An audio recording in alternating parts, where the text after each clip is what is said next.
আসসালামু আলাইকুম ওয়া রাহমাতুল্লাহ। আজকে আমরা সপ্তম ভাগের যে তিনটি বর্ণ রয়েছে সেই তিনটি বর্ণ লিখতে শিখব। তিনটি বর্ণ লেখার প্রথম যে বর্ণটি রয়েছে সেটা হচ্ছে ভ। ভ লেখার ক্ষেত্রে আমরা প্রথমে মাত্রা দিব। মাত্রা দেওয়ার পরে একটা বৃত্ত দিব। বৃত্তর ঠিক নিচের অংশ থেকে এভাবে উঠে দিব, একটু উঠে দেওয়ার পর এখান থেকে ডয়ের যে অংশটা ছিল এটা সুন্দর করে দিয়ে দিব। হয়ে গেল আমাদের ভ। তারপরে যে বর্ণটি লিখব সেটি হচ্ছে ম। ম লেখার ক্ষেত্রে এটা লম্বা করে দিয়ে গোল করে নিচে আসব এবং এই অংশটা এটার সমান নিয়ে আসবো। তারপরে আবার ভয়ের মতো করে ম। ভমর পরে যে বর্ণটি রয়েছে এটা হচ্ছে খ।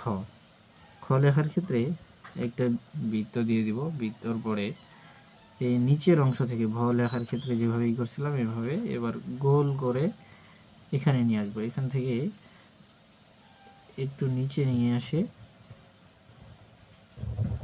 খ লিখে ফেলবো। এ হলো আমাদের সপ্তম ভাগের তিনটি বর্ণ ভ, ম, খ।